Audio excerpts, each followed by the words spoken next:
right, guys, we are about to do a very, very ambitious podcast, and you'll see why in a second, using different settings on the cameras and different lighting setup.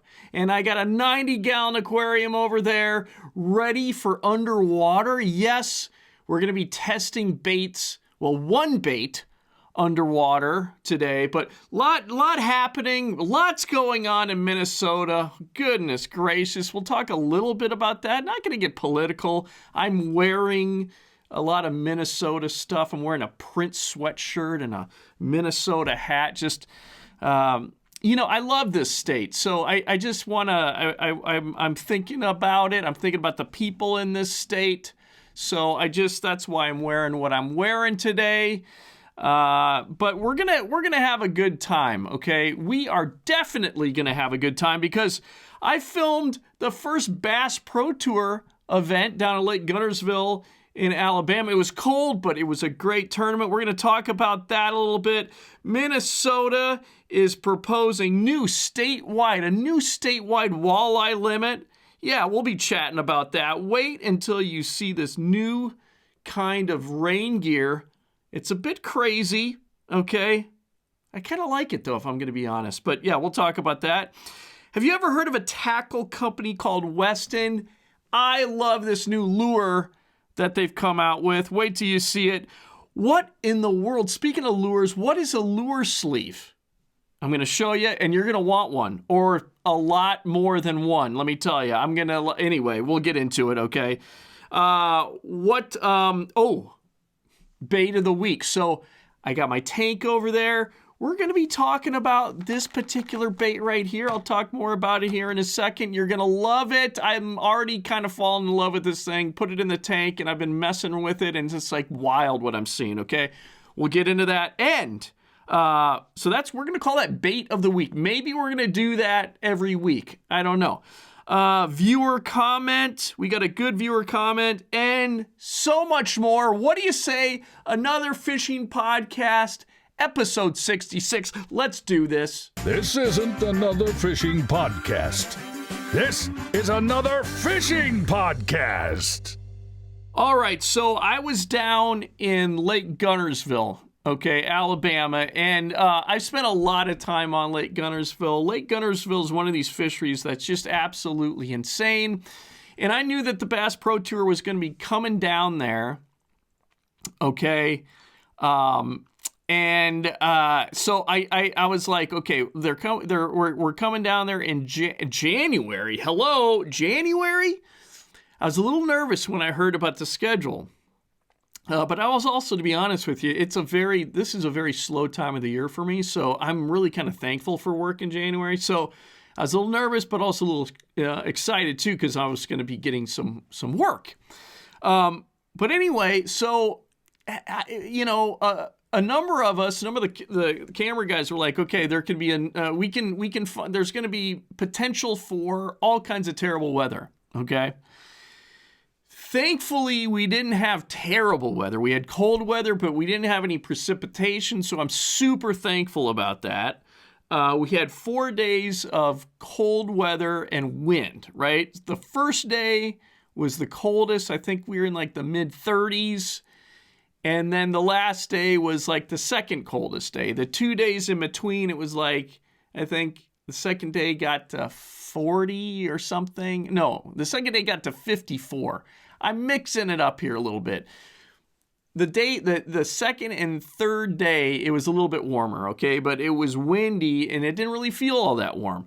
So compared to Minnesota, like this weekend's been absolutely crazy. It's been so cold that I'm like, and my house is ridiculous. We're on off peak, right? So any time like this is how off peak works. If you're not familiar, if they are generating a lot of electricity, or let me explain this better. Whenever electricity is more expensive, they cut us off, basically. So we're not paying for expensive electricity. But the problem is we have electric baseboard heating in my house, and so they just cut the power, man. and it's like an ice box here. So, it's been just, we probably should get off off peak. And I won't go into it's a whole rigmarole. We're finally next month, we're going to be getting a propane stove, which is going to make a tremendous amount of difference. But my point in saying this is that it's been ridiculously cold up in Minnesota. And so, mid 30s down, it's kind of a warm up for me, I guess, but still, mid 30s in Alabama, it's still really cold, especially when you're out there all day. You got a heavy camera on your shoulder. It gets to be very taxing, to say the least. So, and I was, the good news is I'm finally over the flu. Okay, I'm finally over it. I don't have that cough anymore. It's finally gone. It left me yesterday. But I was kind of still operating, while recovering from the flu. So I wasn't 100%. So it was a challenging tournament, but I worked with some great guys. It's so bad. I need to get my glasses out. I was trying to not wear my glasses for this podcast, but they're coming out, at least for when I'm reading my notes here. It's this is the 8th season now of the Bass Pro Tour, and it is a great group of people that I work with. This is a crew shot I'm bringing up. These are all the guys that make that show possible. These are my brethren.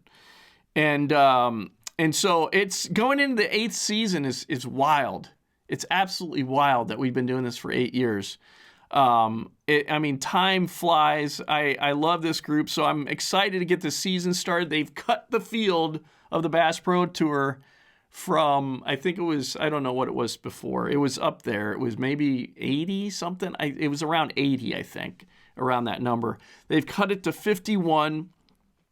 So, these are the cream of the crop guys that are fishing this thing. So I feel really privileged as a fishing fan to be kind of right in the middle of it. And so, 8th year of doing the Bass Pro Tour. So that's a pretty cool kind of milestone. Is it a milestone yet? Does it have to be the 10th year? 8th, still pretty amazing. So it was cold, but let me just say something about Lake Guntersville. It's so loaded with largemouth bass. It is amazing. And I was blown away by how good the fishing was in the cold. The fishing was astonishingly wonderful. Okay? Unbelievably, really good fishing for how cold it was. And, using some pretty aggressive techniques, lipless crankbaits were really good. Bladed jigs. They were kind of excelling. There's so much grass, those are great. Well, I would say the lipless crankbait is a really good lure for grass, because when you rip it out of the grass, a lot of times that'll get a reaction strike.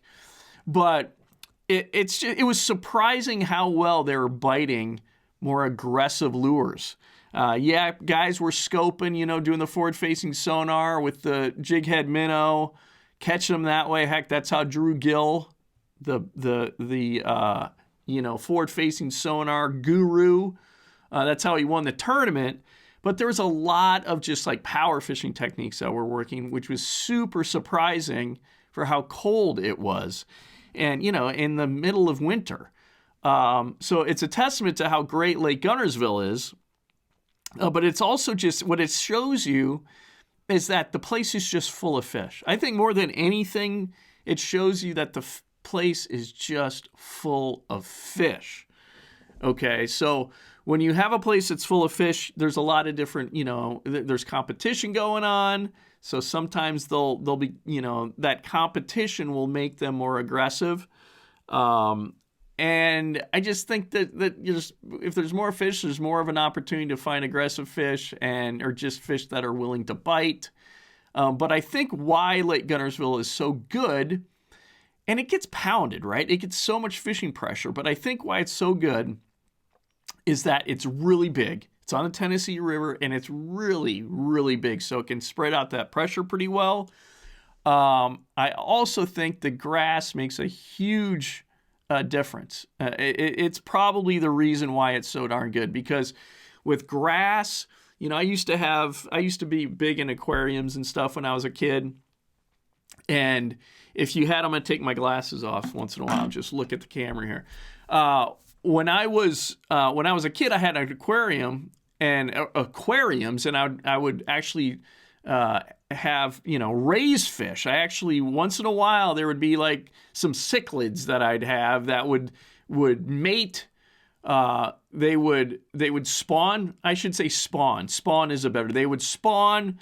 They'd have little ones, and you would actually the fry.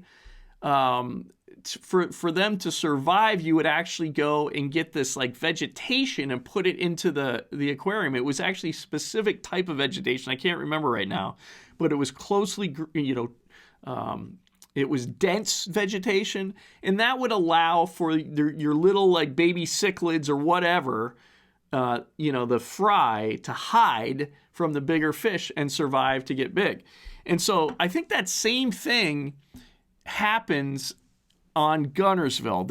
And it's not just bass. So what that's called is recruitment, okay? So if you have a high recruitment, what it means is those little babies are surviving to adulthood, or at least, to a bigger size.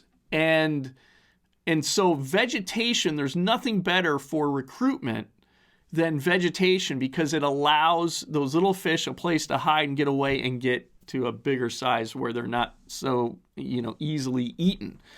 And I think that's happening with the whole food chain on Guntersville.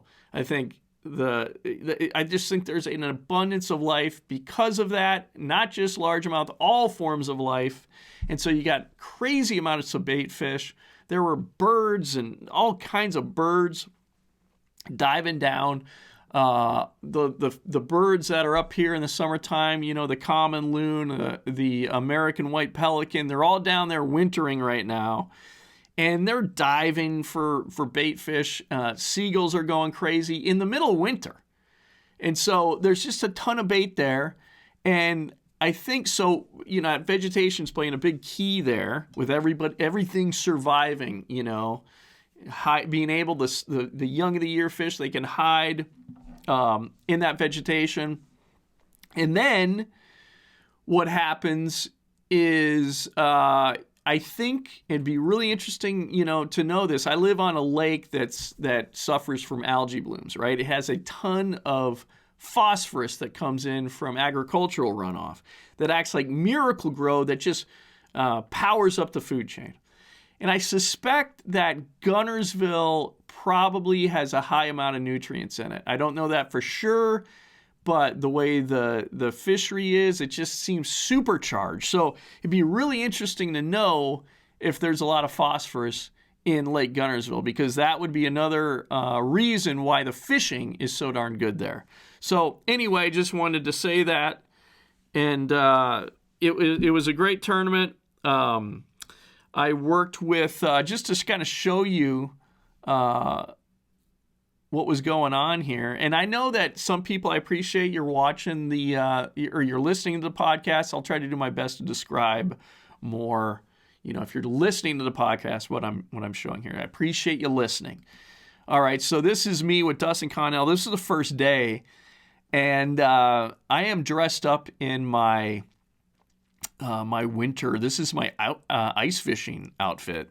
I got that outfit a long time ago. I used to work doing work for Clam and doing their webisodes. They used to do these ice team webisodes, these cool fishing videos that I shot and edited, where we go to different places in the country and ice fish, and they were nice enough to hook me up with that. Really, at the time, like the top of the line ice fishing suit. So it served me well on this shoot. I mean, thank goodness for it. And so they're working with Dustin Connell that first day, and he is a great guy. He's so much fun. Big fan of Dustin. And then they moved me that day over to, you could still see my ice suit there. They moved me over to Jeff Sprague, and Jeff was just lighting them up on a bladed jig. And, you know, just fishing grass and just catching the fire out of them.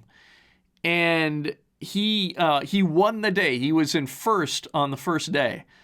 And when we were coming back, he got a call from a family member.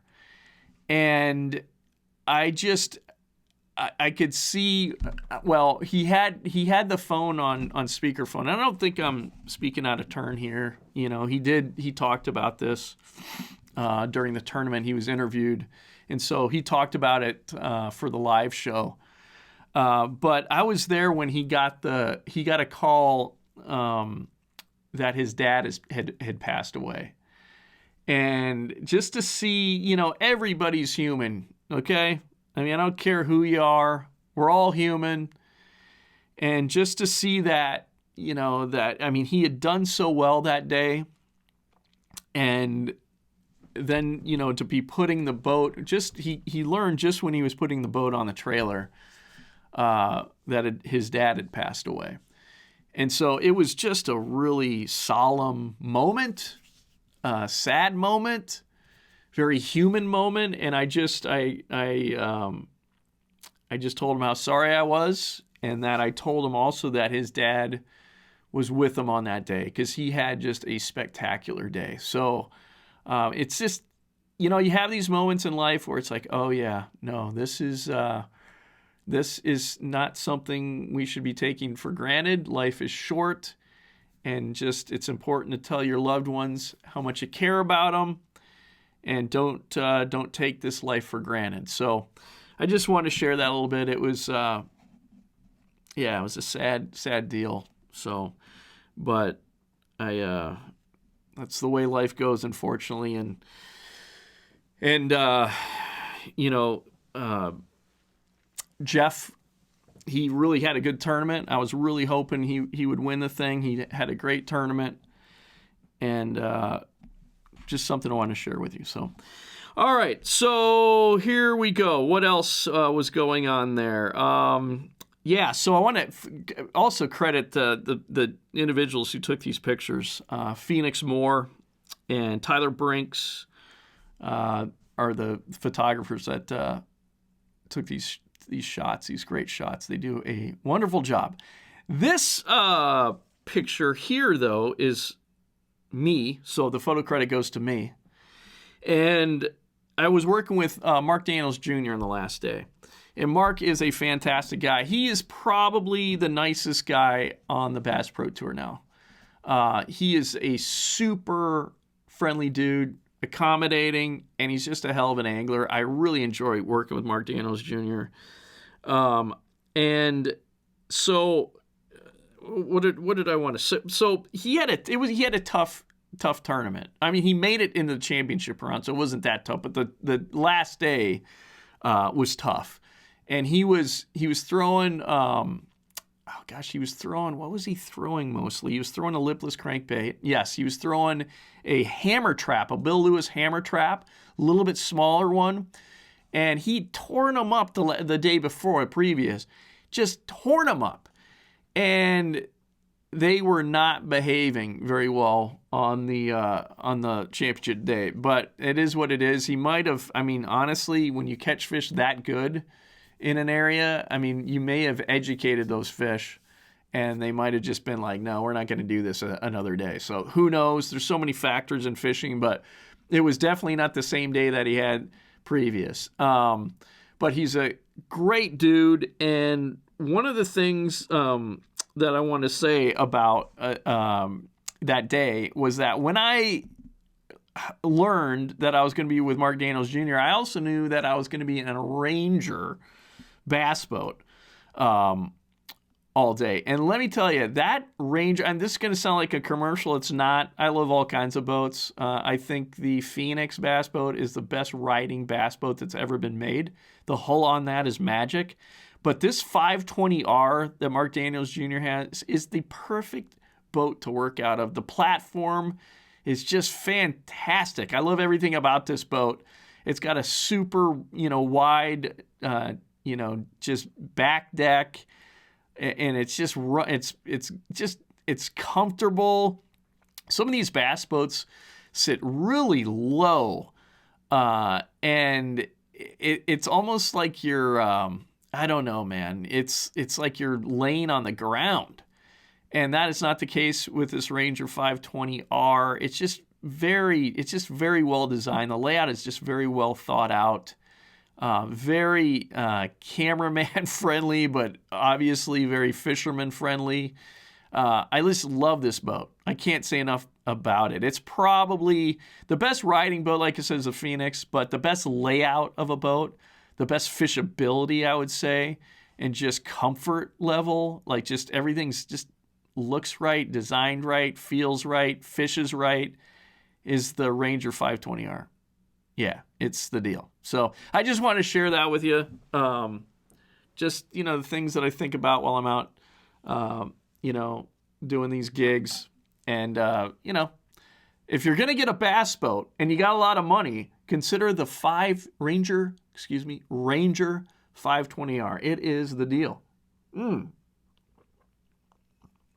All right, I'm so glad that I'm not coughing anymore. I really want to say that. I am so utterly excited that I'm not coughing as much. I'm not coughing at all anymore. All right, so we're moving on here. I'm making sure that I'm not forgetting anything. All right, moving on. So, going to fishing news here, okay? Want to thank Target Walleye and Bass Blaster for a lot of the fishing news I get, and we're going to start it off. This is Target Walleye. And Minnesota DNR proposes to reduce statewide walleye limits. So if you're not familiar with the Target Walleye, I should say this before I really get going here. They have a newsletter. Sign up for it. Brett McComas is the guy that does the email newsletter. Sign up for Target Walleye. You won't regret it. Minnesota DNR proposes to reduce statewide walleye limit. Now, I know there's a lot of people that, fish for walleyes here in Minnesota, and they're meat fishermen, you know what I mean? They just love it. They do it because they love the meat, okay? I got to get a haircut, sorry. I got these tendrils flying out of the sides here of my hat, so I'll try to, look at that. It's so bad. Anyway, I'm disheveled. I'm a mess over here. I'm going to carry on here. All right, we're going to talk about a Minnesota walleye limit here. All right, so I'm going to just keep the glasses on now because every time I take the glasses out, another tendril flies out of my hat. All right, where were we? Okay, so Minnesota... there's a lot of meat fishermen in Minnesota, okay? And they love the walleyes, man. They absolutely love the walleyes. So, and now with forward-facing sonar technology, just the technology in general with mapping and social media, it's just gotten, there's a lot more pressure, I would say. And so, Minnesota, the DNR, Department of Natural Resources, is proposing a limit on how many walleyes you could bring in. So this is that article. I think it's good information. Here we go. The Minnesota DNR proposes to reduce statewide walleye limit. Minnesota anglers would be able to keep 4 walleyes instead of 6 in a proposal by the Minnesota DNR to update a statewide inland water walleye fishing regulation that's been in place since 1956. The rule change, if approved, would go into effect March 1st, 2027. The current regulation of only 1 walleye over 20 inches in possession would remain in place. The Minnesota DNR is inviting comments on the proposed rule changes until 4:30 p.m. Thursday, March 5th. People may submit comments by email to fisheries.rulemaking.comments.dnr@state.minnesota. Wait, hold on. Let me read this again, okay? So you can email, and this is a hell of an email address. Goodness gracious. All right, so here's the email. Email to fisheries.rulemaking.comments.dnr comment.dnr@state.mn.us. You got that? Please mention walleye limit in the subject line or body of the email. Or you can phone to the Minnesota DNR at 651-259-5235 or mail to Fisheries Rules and Regulations Coordinator, Minnesota Department of Natural Resources, 500 Lafayette Road, St. Paul, Minnesota, 55155, okay? So those are the ways to contact the DNR. Let them know what you think. We have discussed this walleye limit proposal informally for a long time, including working with anglers and interested groups to see if this is something anglers would support. Now we're going through the formal process to propose the change and gather input, Parsons says. This proposal is informed by what fisheries research and sampling data point to about walleye in the future.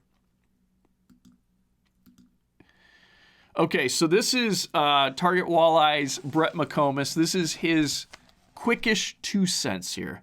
He says, I'd be in favor of reducing the walleye limit from 6 fish down to 4. I agree with him. I am all for it. Okay, so back to Brett. He says, a lot has changed since 1956, which is when Minnesota's original 6-fish walleye limit was put into place. In my opinion, it's time to be proactive instead of reactive and reduce Minnesota's daily walleye limit from 6 fish to 4. Why? He asks. To help protect the walleye population going forward and ensure our future generations have the same or better walleye fishing opportunities that we are accustomed to today. Of course, this is just one piece to the big walleye fishing puzzle. Indeed. What else do we have here? One argument that gets brought up quite a bit from folks who oppose the limit reduction is in reference to how scientists have said most walleye fishing outings result in 2 walleyes per angler or less. Catching a limit of 6 is out of the ordinary across Minnesota.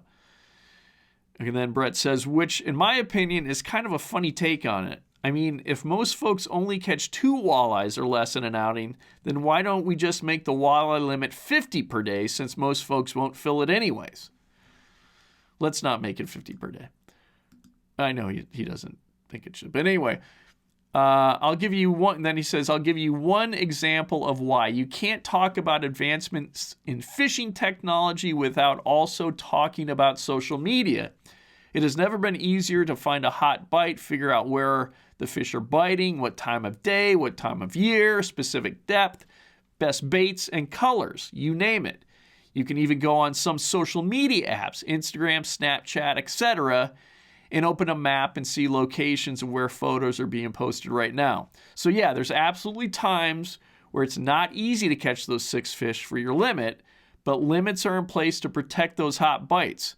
Those fisheries that are on fire right now are smaller water bodies that can't handle the pressure and help keep more walleyes in the system for the future. Well said, Brett McComas. I couldn't agree more, especially in this state, which is it's meat intensive. This is a meat eating intensive state. Specifically, the meat they love to eat is walleyes here. So I am all for, I'm all for going from 6 to 4. Okay? Goodness gracious. I think that's good. Let's do it. So, moving on. All right, so what else do we have to talk about here? So, all right, I talked about in the intro, let me get a sip of water here. It's not actually water. I'm not going to tell you what it is. It's a secret. Okay. So there is a new kind of rain gear that has been brought to my attention, and there's a part of me that looks at this and I think, this is kind of silly. And then there's a part of me that goes, I think it has some application. So here we go. All right, here it is. Gill, manufacturer of rain gear, Gill, is making this, what looks like a rain gear robe, okay? And there's a guy on the left wearing it, model, Woman on the right, she's also a model. She's wearing like I would say a sea foam color. The man on the right is wearing a more manly, just black with kind of the zippers are yellow. All right. But what do we think about this? What do we think about the aqua parka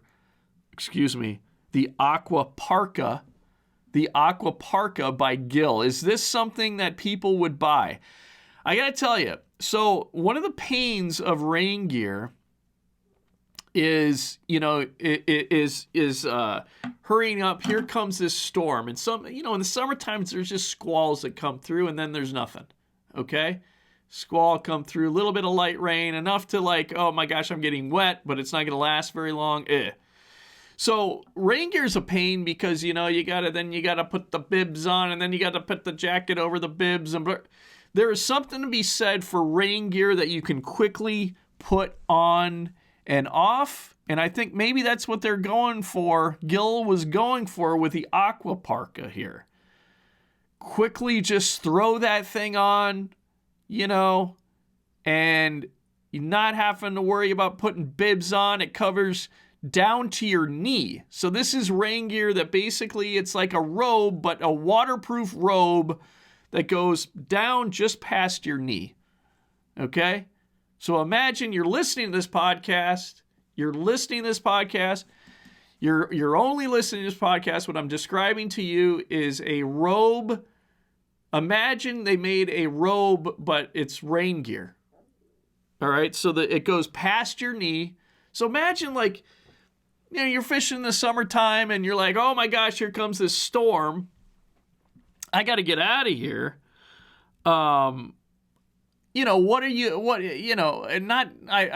that you want to get out of there. Well, sometimes you should get out of there. If there's lightning, you should definitely get out of there. But it's just a little squall, okay? You are going to get wet, but you don't want to have to do the whole rigmarole of getting your bibs on and then you go, but just put this aqua parka on, man.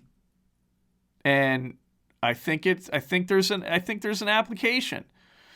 All right, so this is this information that I learned about the aqua parka through the Bass Blaster email. Check it out. Jay Kumar brought this to my attention.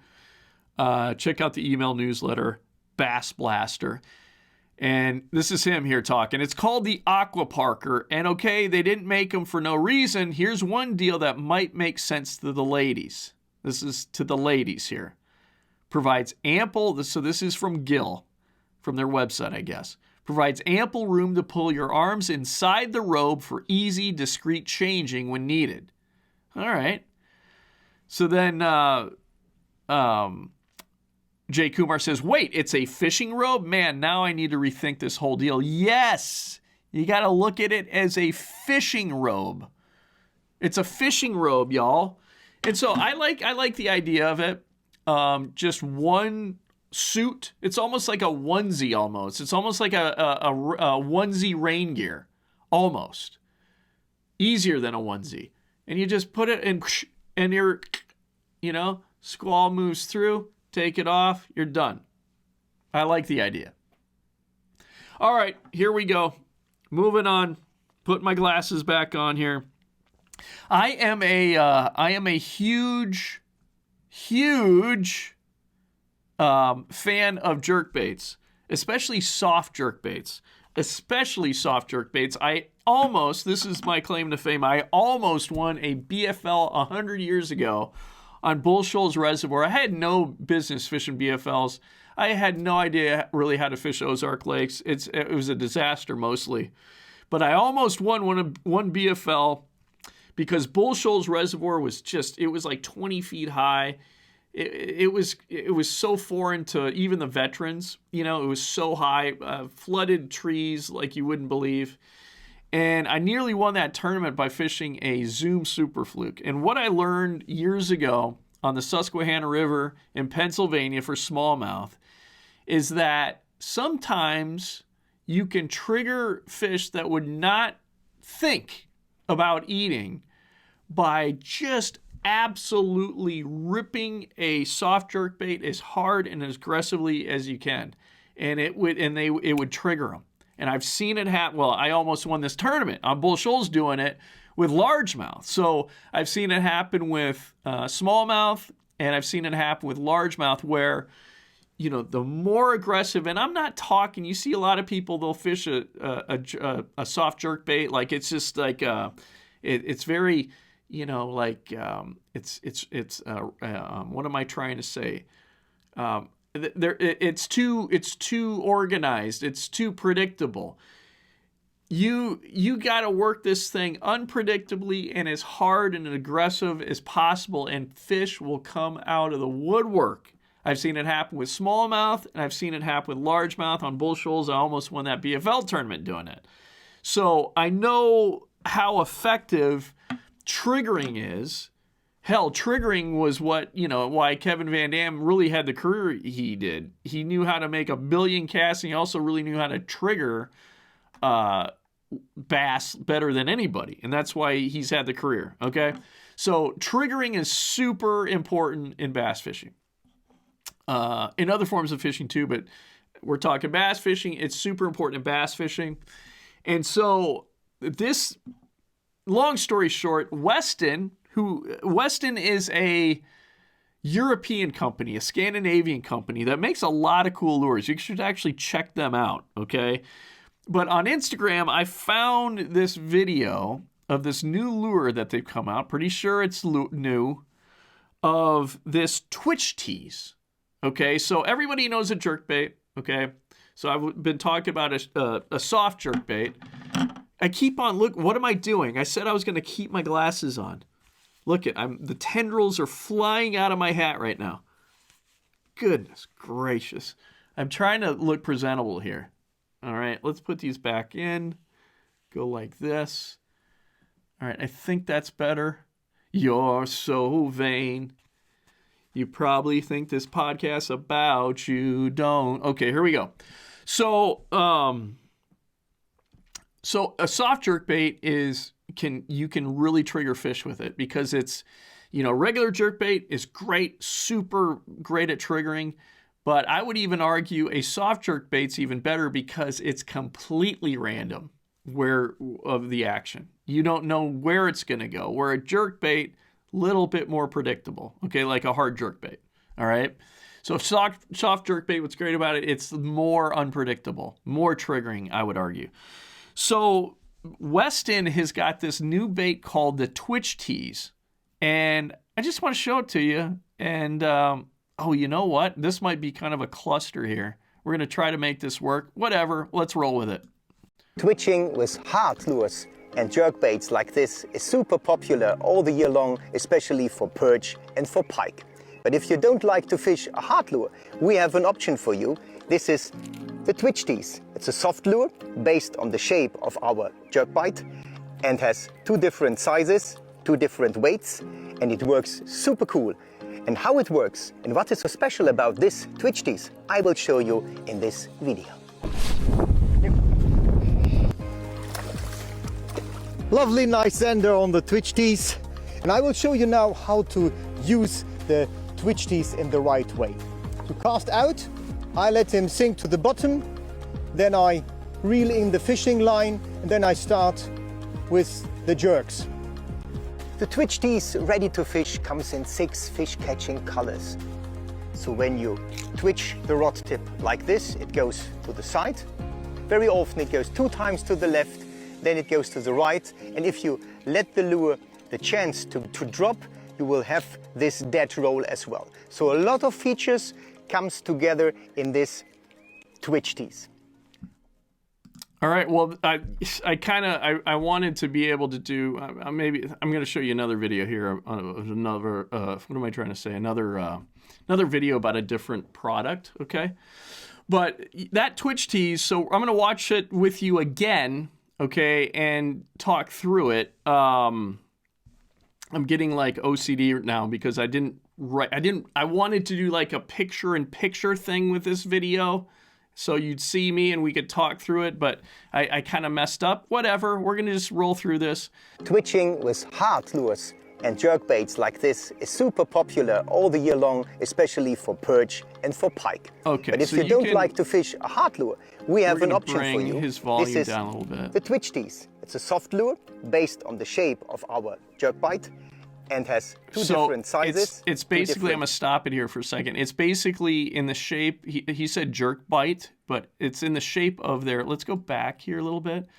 So they're making this bait, they have a jerk bait, okay, just a regular hard jerk bait. And then they also have this TwitchTeez, which is their version of a soft jerk bait, okay? Not like what we have here in the States, like a super fluke or something. This thing has an integrated, like the jig head is built into the soft plastic bait, all right? And it's as long as a 5-inch jerk bait. Maybe it's a little bit longer than that. But the action of this thing looks very, very intriguing. And so when we watch this again, just keep in mind of, watch this thing underwater more than anything, and how erratic it is underwater, and how aggressively that you can work this thing potentially, and then also watch how this thing falls. So we'll watch it again. Sorry. Here we go. Twitching with hard lures and jerk baits like this is super popular all the year long, especially for perch and for pike. But if you don't like to fish a hard lure, we have an option for you. This is the TwitchTeez. It's a soft lure based on the shape of our jerk bite and has two different sizes, two different weights, and it works super cool. And how it works and what is so special about this TwitchTeez, I will show you in this video. Lovely nice ender on the TwitchTeez, and I will show you now how to use the TwitchTeez in the right way. To cast out, I let him sink to the bottom, then I reel in the fishing line, and then I start with the jerks. The TwitchTeez ready to fish comes in 6 fish catching colors. So what's cool there is that it's got pectoral fins that I think help it to kind of glide, and you'll see this shortly in the underwater. So when you twitch the rod tip like this, it goes to the side. Very often it goes 2 times to the left, then it goes to the right. And if you let the lure the chance to drop, you will have this dead roll as well. Wow. So a lot of features. So that looks really good to me. And that's going to give you an action that no hard jerkbait can give you. So, and obviously this would work great, I think, for forward-facing sonar. But you can just use it, blind casting too. This thing looks really good. Comes together in this TwitchTeez. Yeah, so I saw that on Instagram. Check it out, Westin Fishing, their Instagram. That's where I got that video. Westin Fishing's Instagram. And Instagram's just great, by the way, for just like keeping up on new baits that are coming out. I love Instagram for that. But yeah, so the TwitchTeez, very interested in that. I like how everything's completely integrated. The weight is in the head of the bait, surrounded by soft plastic. It's just all soft plastic. I really like that. I think just more natural, more realistic. And just a more, I think it's just going to be a really good erratic bait that maybe they, it's fishing is so important to show them different stuff. And like, especially if that different thing is a very triggering thing, and I think this could be or erratic, I should say. It's that could trigger them. I think this TwitchTeez just has a possibly from the underwater there, and especially how it. Let's watch that again. Watch how this thing. Let's watch the whole thing again. Watch how the underwater. So if you're listening to the podcast and the underwater shot here, when he's twitching it aggressively, it's going left and right, and and dropping, because it's basically got a jig head in the head of it, you know. But I think those pectoral fins kind of help it to glide around more, making it more erratic. But when you drop it, it spirals down to the bottom. Let's watch it one more time. Twitching with hard lures and jerkbaits like this is super popular all the year long, especially for perch and for pike. But if you don't like to fish a hard lure, we have an option for you. This is the TwitchTeez. It's a soft lure based on the shape of our jerkbait and has two different sizes, 2 different weights, and it works super cool. And how it works and what is so special about this TwitchTeez, I will show you in this video. Lovely nice ender on the TwitchTeez, and I will show you now how to use the TwitchTeez in the right way. To cast out, I let him sink to the bottom, then I reel in the fishing line, and then I start with the jerks. The TwitchTeez ready to fish comes in 6 fish catching Great looking colors, great looking, very realistic. Switch the rod tip like this, it goes to the side. Very often it goes 2 times to the left, then it goes to the right. And if you let the lure the chance to drop, you will have this dead roll as well. So a lot of features comes together in this TwitchTeez. So what I really like about it is that, yeah, it's super erratic, you know, by twitching the rod tip aggressively. But then you also have the added action of when it falls, it's spiraling down. So it's not just a dead looking bait when it's falling down. It's got an action going down. So very, very intriguing bait there. I am very curious about that. And so I think it's got a lot of potential. We'll put it that way. I don't want this to sound like a commercial. I know I say that too much. I don't care if it sounds like a commercial. I promise you that I'm bringing this stuff up to you. You know, I'm on the affiliate program now on YouTube. Like YouTube is making everything so integrated now. The affiliate program before, it's like you had to do it through Amazon or something, or like, I don't know.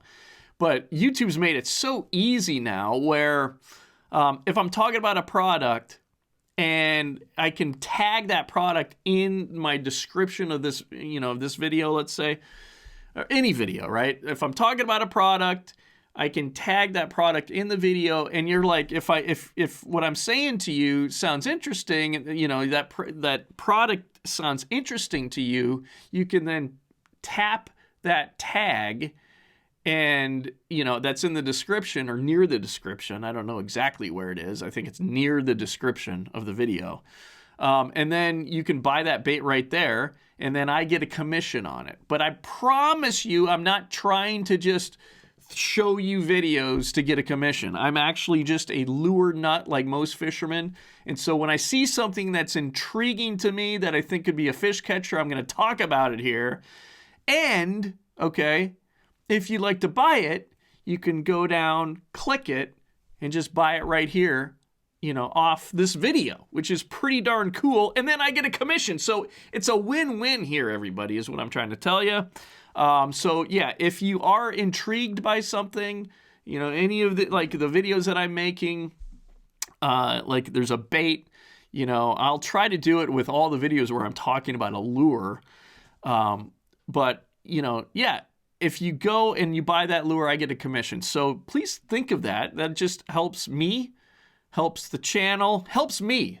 Okay. I'm not going to lie. It helps me. And so I need a lot of help, man. But anyway, yeah, the TwitchTeez. I'm super interested in that bait. I think I'm going to pick up some. All right, guys, where are we moving on to now? Okay, so I have been in quite the quandary trying to figure, so I basically, I've said this before on some of my videos where I fish like I'm homeless. I live out of like, you know, plastic bags, or not live out of them. That would be homeless. All my lures are just in plastic bags. And so often I'll just like bring plastic bags on the boat or the kayak. And I'm just, you know, I'll just, the same bag where I got from like Runnings or Bass Pro or something, Cabela's, where I just keep everything in there. And it's like become my tackle system, which it's not a tackle system. It's lazy and just ridiculous looking. So but here's the problem. I'm super anal, OCD. I need to have a real tackle system, but I want to make sure it's the best one. Okay. So I've looked at the edge system on Plano has, their edge tackle box. It's very expensive, but I like what they're doing there. But I think I like even more what Buzbe's doing. Have you ever heard of Buzbe? They make really strong, well-designed tackle trays, waterproof, really impressive, indestructible, basically. And then they also do these really cool, I guess you call them soft packs, that are waterproof, well-designed, so you can put your soft plastics in there. But this new way to organize, I think, is super slick. Check this out from my man Cliff Crochet, the Cajun Baby. This guy actually crapped off his boat one time during a tournament. It's always one of my fears, and I've gotten my bowels more in control now as I've gotten older. I respect my bowels more. And I realize that I can't be just eating whatever I want the night before when I'm going to be on a boat filming all day. So, but I'm way better now. But this is, I crapped in Cliff Crochet's boat prior to my better understanding of my bowels. So I don't foresee that happening anymore. But anyway, I just want to share that with you. You probably didn't. It's probably TMI there. But yeah. Cliff Crochet here with the Buzbe lure sleeve. Check this out. You don't understand how good it is until you use it.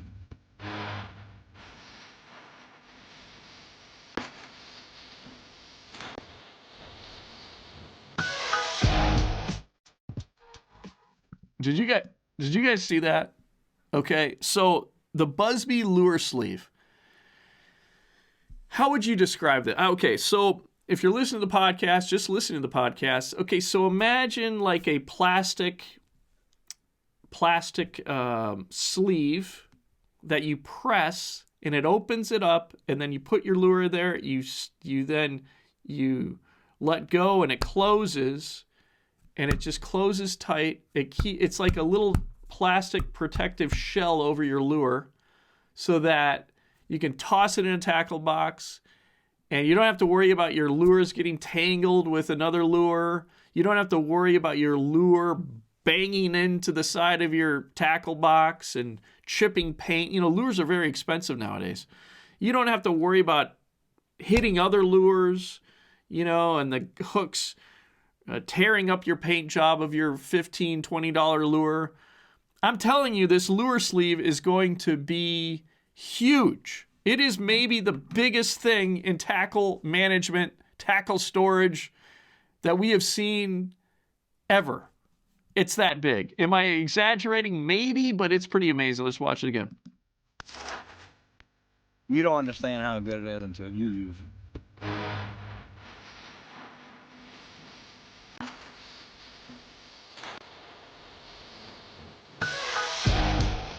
All right, so we've watched it now twice. We're going to watch it one more time. And this third time, I'm going to talk about it as we're watching it, okay? So I love the idea of just, you can just put your lures in these plastic sleeves and, your hard baits, and just, you can then put them in a soft case. Buzbe's got these great soft cases. You'll see it in the video too, but you can just put it in a soft case. So you can have all of your, let's say all your jerk baits, all your hard jerk baits in a soft case where you just pull them right out, or you can put these also in just a hard case too if you want. There's all kinds of ways to do this, but the most important thing is that it's even protecting your bait from the hooks that your bait has on it, because it's locking your hooks down too. It's locking everything down, so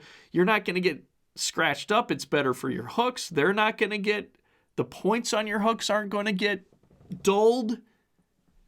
Dude, the thing is brilliant. Check it out. Watch it again. I'll talk through it a little bit, maybe. You don't understand how good it is until you use it. You know, he's dropping a jig in there. You can use jigs, swim baits, any hard bait. Put it in a soft case or a hard case. What is going on here, Buzbe? Take my money, Buzbe. All right, I'm liking it. So moving on here. Okay, so this is kind of a big deal. What we're gonna do next here. Okay, this is a big deal. And I'm not sure how well this is gonna work. We're gonna try it. See how it goes. If it doesn't work, it doesn't work. At least for the podcast, I'm still gonna do like videos with you know, like, but maybe it won't be a podcast thing. Maybe it will. Maybe it'll be a podcast thing and also making separate videos too. What am I talking about? I'm talking about this 90-gallon aquarium over here that I have. It's right behind this computer that I'm looking at. It's right next to the camera. It's to the right of the camera. I'm looking at you right now. It's right to the right of us. Okay, is that right? It's right to the right of the camera. It doesn't matter, Greg. Just move on here. All right, so bait of the week. It is lures. There's all kinds of new lures coming out, and I'm always like walking through a tackle shop, a new lure will come out or something I've never seen before. I'm like, what in the world does that look like underwater? And I know I'm not the only one, okay? Every fisherman wonders this.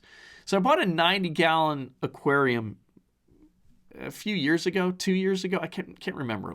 Time flies so damn fast anymore. But and it's been, you know, I've done some work with it before, and I've shot some pretty cool stuff with like glide baits. In the walleye fishing world, they're called glide baits, but like jigging wraps, okay, and the different kind of jigging wraps and how they move.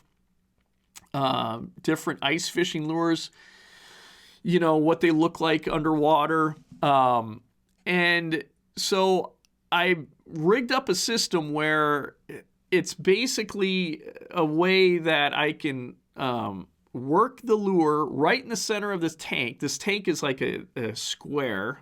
I did that on purpose. I wanted a square tank that would allow for like a glide bait to be able to really swing out as much as a glide bait would, you know, when you're working it. So that's why the dimensions of this tank was what I was looking for. I just recently bought a submersible light. Before I was like lighting from outside. Now I'm using a submersible light, so it's underwater. The light is actually underwater. And so I'm kind of dialing in this tank better for filming lures, okay? And I had this idea that I would incorporate this into the podcast because I thought it would be kind of fun, you know, bait of the week for the podcast, right? We talk about a lure and then boop, this, you know, find a cool lure, and then we'll talk about it a little bit, and then we show it underwater. I thought that would be neat, so we're going to try it. I'm not sure how well it's going to work, but here we go. So what we're going to be talking about today is this beauty, and I've got 3 cameras going today on this podcast. That's why I said in the beginning this is like a special podcast, because look at this. Okay, we got this is the second camera, and this is showing the bait of the week. It's the Acme Tackle Company's Hyperglide. All right, and I've seen this in the tackle shop for a while now. Okay. And I'm like, what is that thing? What does that bait look like? I've been very curious about this thing. And so this particular one right here, okay, this is the Acme Tackle Company Hyperglide. This particular one is, I'm looking at it right now, it is the 2-inch fathead. Okay, so it's the 2-inch version, and it's the fathead color. And let me tell you, it looks really, really good. All right. And let me read this here. I'm going to read the packaging here. It says, lifelike gill action from wings is irresistible to game fish. Did you hear that?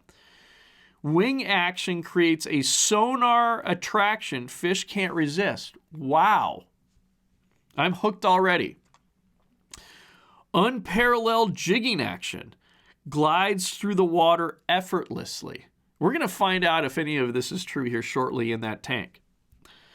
The V-drop system allows for vertical drop to get back on fish quickly. Now, I have no idea what the V-drop system is. So if anybody is out there that is familiar with this bait called the Acme Tackle Company Hyperglide, okay, there it is. If anybody's out there familiar with this bait and knows what is it called again? The V-drop system, I would appreciate it because I have no idea what that is. But that's, there it is. Great packaging, great looking bait. It says UV on it. What else is it? V-drop system, UV enhanced paint, unique wings. Anything else I'm missing on this packaging? Yeah, so let's actually get it out of the package here. And just see, getting out of the package. And look at that bait, would you? It is really fantastic looking, I must say. And we're gonna look at this. The packaging is so important to hook fishermen, right? They even have, look, it's like metallic in there in that packaging, so it really shows off this bait well. But so we're going to get it out of the packaging. We're going to take a look at what we got here. Wow. So immediately what I noticed, hopefully you can see, I have no idea what this little, there's a little rubber or plastic, soft plastic notch here. Can you see that? That right there. And it looks like it's broken. You know, maybe you could see it here. Let me see if I can see here. This little plastic piece right there. And it's like, it looks like it's broken there. I have no idea what that is. But the first thing, and it doesn't, it's not like a hook guard. You could still get hooked there. Hooks are very sharp. Ow. Very sharp. Treble hooks are very sharp. But this, so the wing here, so this bait is basically, it's a glide bait, right? So it's like in that jigging wrap category. Okay, I'm trying to get this lined up here better to display it. But this, what would you call this? The tail, okay, is kind of unique. It's flared out. There's notches back here. I don't know if you could see that. Maybe we do like this. There's notches right here and right here on this plastic tail. All right. And then there's this soft, you know, like this soft plastic. It's like rubber, basically, and it's broken right there. I have no idea what that is. I don't know what that does. I have no clue. But this color is just beautiful. This is called Fathead. Love the attention to detail on this bait. Yeah. So I have it over there in my aquarium, and we're gonna check it out here. All right. This is gonna be exciting. And I have messed with this a little bit already, and here's what I'm going to tell you. So this tank, I need to dial this tank in a little bit more. But what I've noticed with this bait, okay, is that it really goes out of distance. Of all the jigging wraps, that style, that glide bait, you know, the different ones that I've tested, this sucker, because of those wings, it just flies out. It just like keeps on going. So you're not going to be able to really see that in the video here, okay? In this other camera angle. So we're going to the underwater camera. Here we go. Check it out. Wow. All right. So here we are. And this is the Hyperglide in action here. And I've got this, I got a rod over here. You should really see here. I'll kind of show you here. I can show you. I got a rod right here. And so I got an ice fishing rod, and we're going to jig. All right. And I'm going to keep it in the frame here, but you could see how realistic this bait looks. I mean, it is just gorgeous. And you could see that notch, that soft plastic notch there. It looks like it's broken, but you know, both of the hyperglads that I have it there, and it looks broken on both of them, but I think it's there for a reason.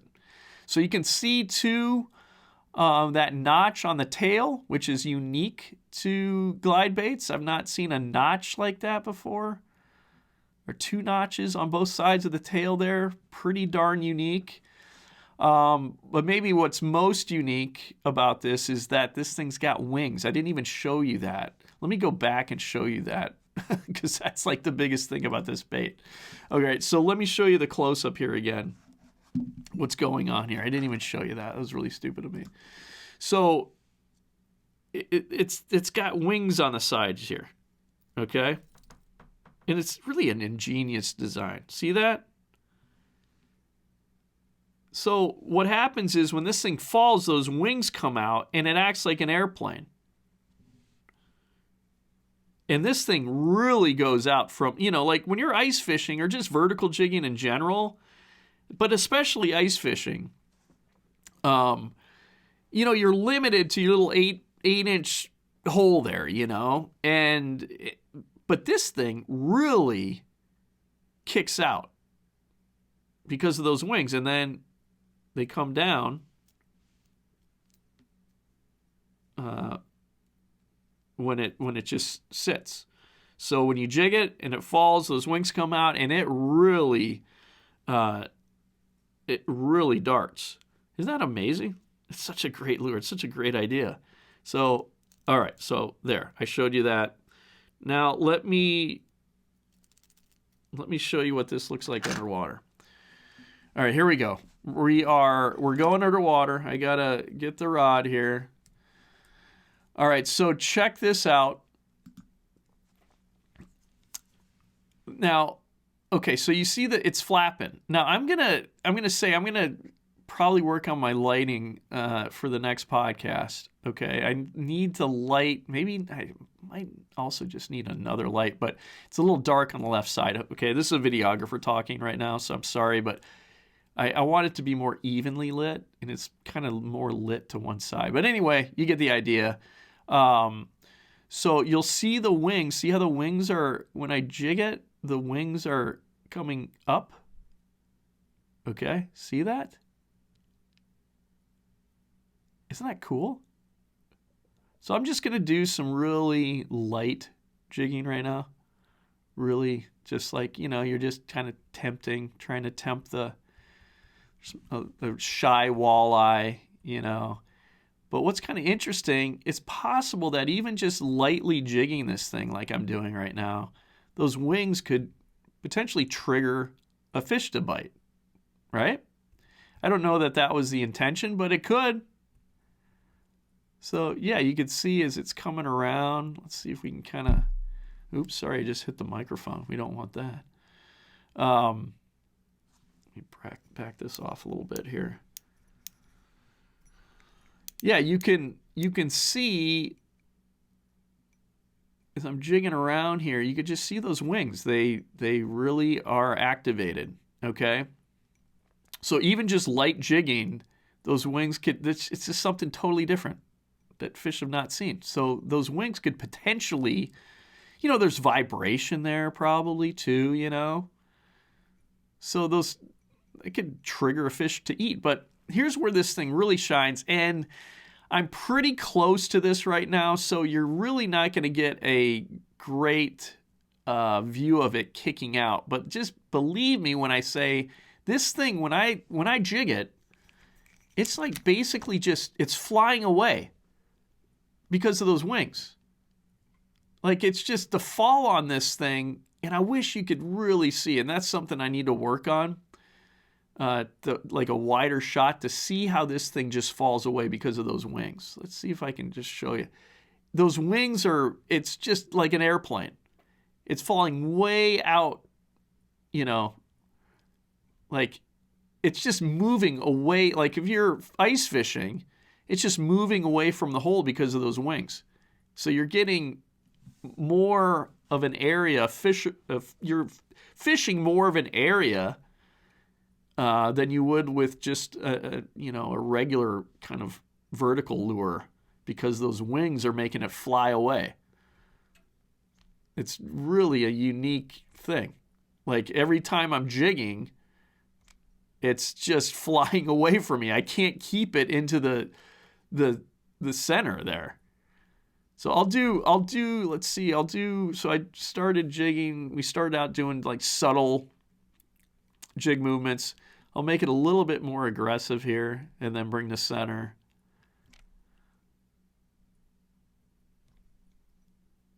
But you can see it's really just, it goes out a distance. Now,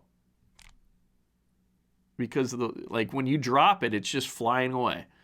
See if I can bring it up a little bit closer to the top here and just see, it just, because of those wings, it just kind of, it's a slow glide away because of those wings. See that? It's just kind of gliding away from us. There isn't another, and it's aptly, in the genre of glide baits. I mean, that's perfect. There isn't, it's really gliding like a plane. So, yeah. And you can the shot is not going to show well, like a really aggressive, how well it works aggressively. I need a wider shot really, and this shot is not cutting the cake here. But like an aggressive pops of the rod tip are really kicking it out. But it's not going to be, the fall on it is more subtle because of those wings. It's not just diving down to the bottom. It's slowly gliding down to the bottom, away from, if you're ice fishing, away from the hole, which is really interesting. So we did subtle jigs. I'll do just moderate jigging. Can't do aggressive. You're not going to see it very well, but I'll do some moderate stuff here. Just kind of give you an idea of what's going on with this thing. Really cool bait. I am excited to fish it. You can see in that fall, it's just more of a subtle fall because it's got the wings to slow the fall.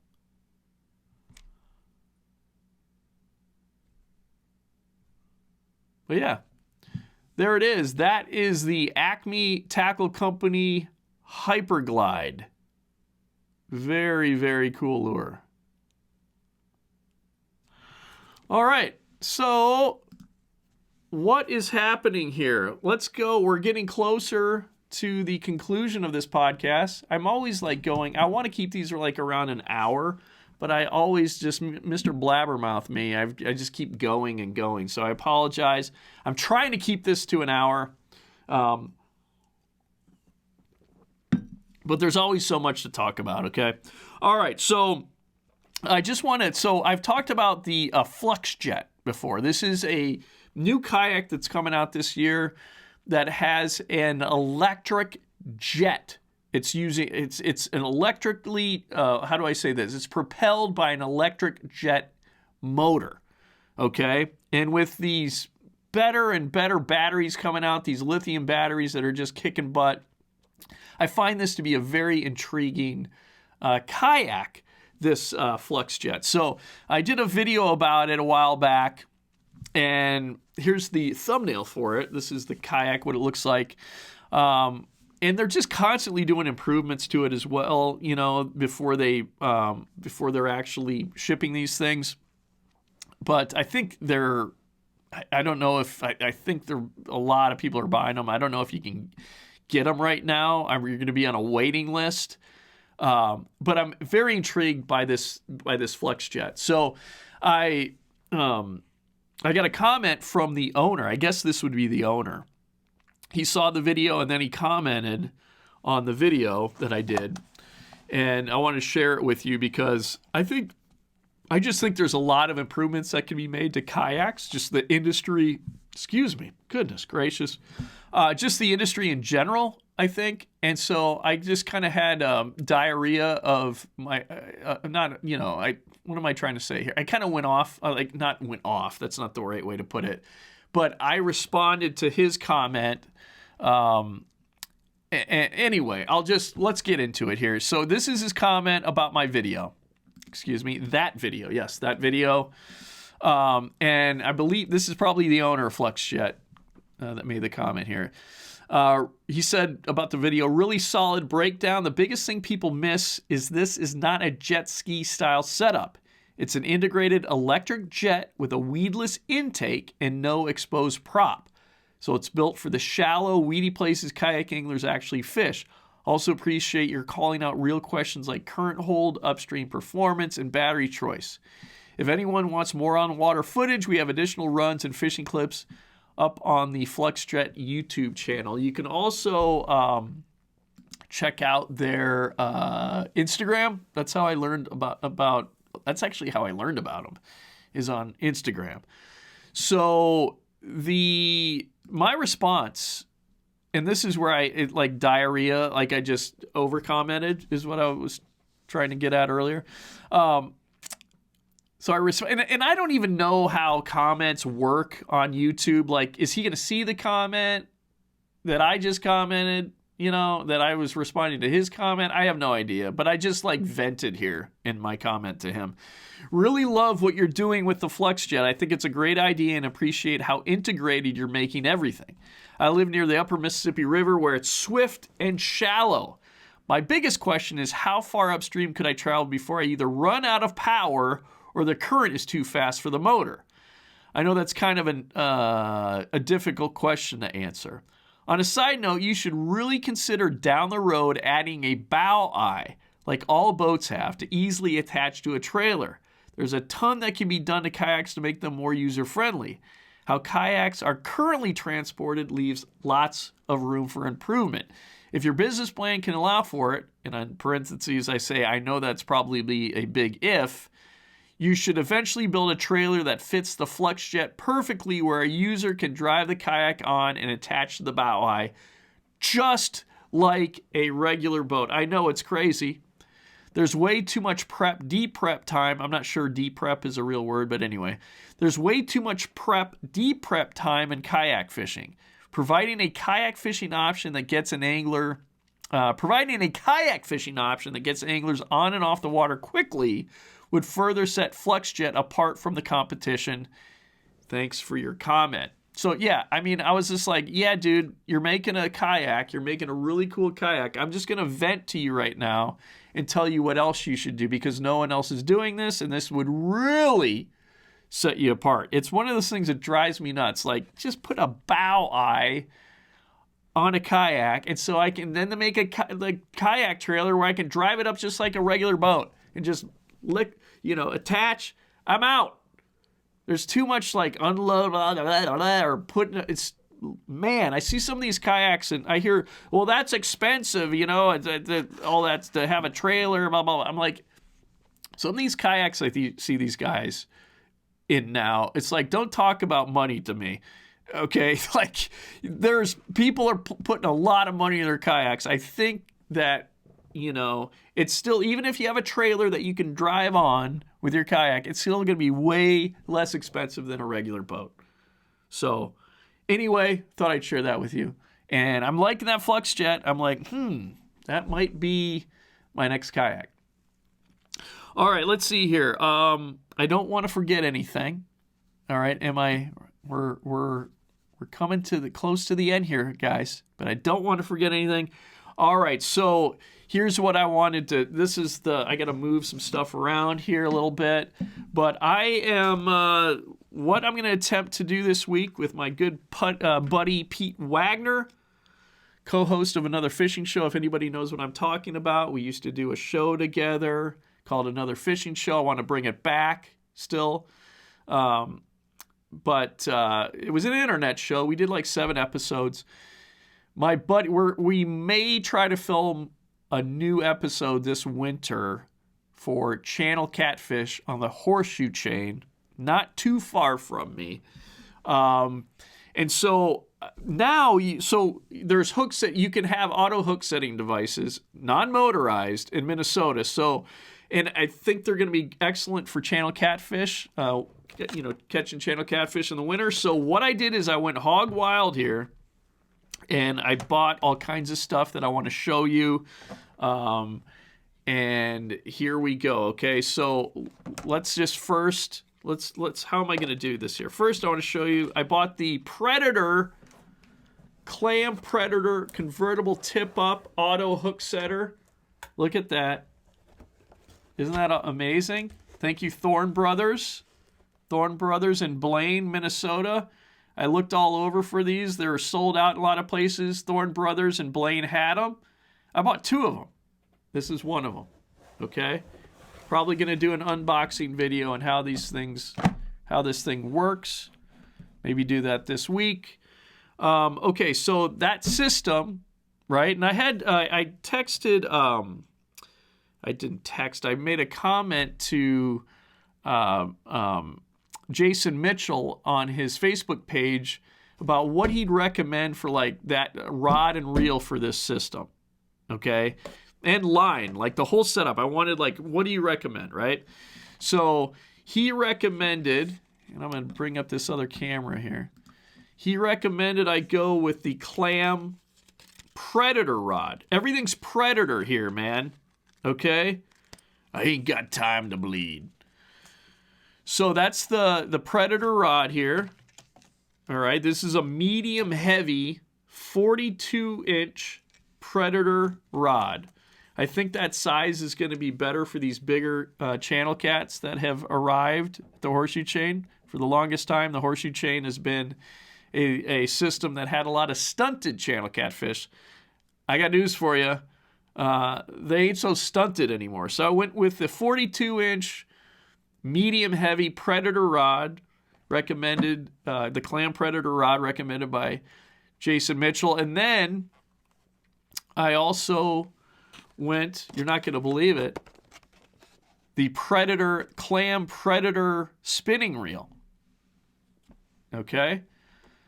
There it is. So that's what I'm going to be using this week on the horseshoe chain of lakes. And so that's the Predator reel. And what does it say about this? It's a 5+1 ball bearing, gear ratio of 5.2 to 1, larger spool for more line capacity, SF drag system, oversized EVA knob handle. It says designed for game fish. Well, I would hope so. Infinite and a reverse, HD aluminum bale wire, one-touch folding handle. The amazing thing about this, it was only $30. So I hope this lasts. We shall see. So that's that. I'm like, I've got 2 of these. So I've got 2 of the reels, 2 of the rods, and I actually got 2 tip-ups, okay? And then going with the 10, I'm a Berkeley fan, so Jason actually recommended Power Pro, but this is equivalent. This Berkeley X9 is equivalent to Power Pro. So I went, and Jason Mitchell recommended I get the 10-pound test in the braided line. So that's what I'm going to spool up with on that reel I just showed you. And yeah, I think I'm going to take this out on the horseshoe chain of lakes, hopefully catch some big catfish this week. That is the plan for this week. And that is, I think that's a wrap up for this podcast. And I just want to say, like, I started this podcast by talking about Minnesota, how much I love this state. This is a state that I was born in. Let me take a sip of water because I'm going to get serious here for just a second.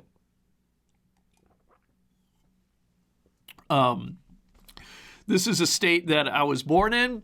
I fell in love with fishing here, and I have a deep love and appreciation for this state, not just the land, but also the people. And I know that what's happened this weekend, terrible, terrible tragedy.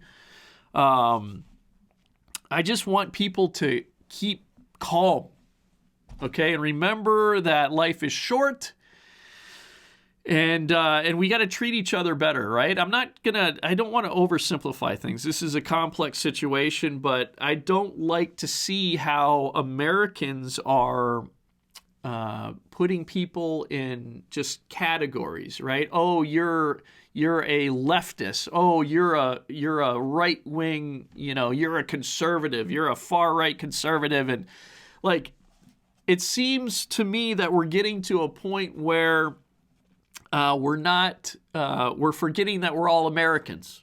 Okay, and so I'm hoping that this situation here in my beloved state diffuses and people calm down. I can understand why people are angry. I understand it very much, but I love the people of the state, even people on the far left and the far right, okay? We're all humans, and I just don't want to see any more people losing their lives. So please, everybody, and I know that, I travel the country. I think Americans overwhelmingly get along. What concerns me is the leadership. I think just average Americans get along just fine. I feel like our leaders oftentimes really pit us against each other. So that's not a good thing. Don't allow them to do that. And I think that's just how I'm going to end the podcast, okay? So if you're listening to the podcast, you're just listening to the podcast, you want to know, well, I want to learn more about what's going on here under this angling uploaded umbrella. Well, you can, and that's what another fishing podcast we're under, under this umbrella, this angling uploaded umbrella. Okay, so if you're just listening to the podcast, you can go to YouTube, you can go to Facebook, Rumble, Instagram to check out our stuff. And if you're watching the podcast, you just want to listen to it, we're available on all the podcasting apps. I know it's crazy, but we are. So thanks for watching. Thanks for listening. We're going to do this again next week. See you then.